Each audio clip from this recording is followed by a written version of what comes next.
Web hosting cost is one of those things that seems simple at first, until you realize just how easy it is to end up overpaying. And most people do. Stick around to the end, because there's one really common mistake people make at checkout that drives the cost way up, and I'll show you how to avoid it.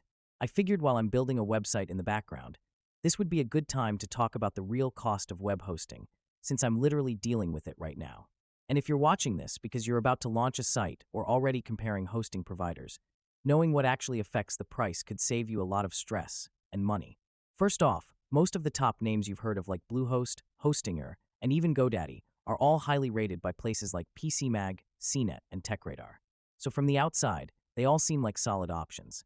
But once you start digging into the fine print, that's where you start seeing the real differences in web hosting cost.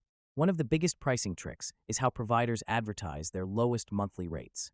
You'll see something like $2.49 or $1.99 a month. But the catch is, that only applies if you're signing up for the longest term possible, usually 3 or 4 years. And even then, it's only for the first billing cycle.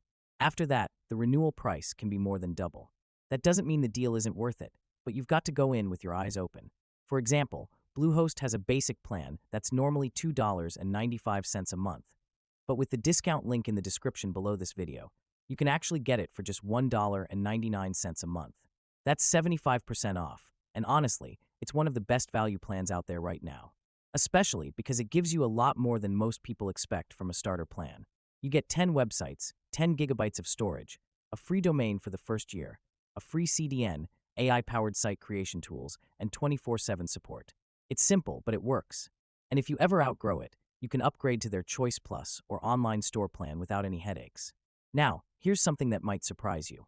One of the ways hosting companies keep costs down is by limiting storage or throttling performance during traffic spikes. So while a host might be super cheap, if your site starts getting traction, it could slow down or even go offline during peak hours unless you're on a higher tier plan. That's why the true web hosting cost isn't just the sticker price, it's what you get for it. Hostinger, for example, looks great on paper with its low prices, but you have to commit to 4 full years to get the cheapest rate. And their custom dashboard, while sleek, isn't always the easiest to navigate if you're coming from something like cPanel. Not a deal breaker, just something to be aware of.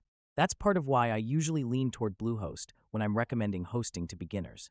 It's clean, it's reliable, and the support is actually helpful if something goes wrong. Like I said, I'm using it while building this site in the background, and I've never had issues with uptime or getting help when I needed it. Plus, they don't overload you with hidden fees. Some hosts make you pay extra for backups or malware protection or even email, which adds up fast. Bluehost keeps most of that included, especially on the basic plan. So yeah, if you're comparing the true web hosting cost, it's not just about the cheapest monthly price. It's about value, how much you get, how easy it is to use, and how much time or frustration it might save you later. And that's why I still recommend Bluehost for most people, especially if you're starting fresh. You can grab that basic plan for just $1.99 per month with the link in the description. Just make sure you don't wait too long, because the price does jump up to $11.99 per month after the first year. If you're planning to launch a site, it's a smart time to lock in the savings while you can. Alright, I'm going to get back to building this site, but hopefully that gave you a clearer picture of what web hosting really costs, and what to look out for before you hit that checkout button.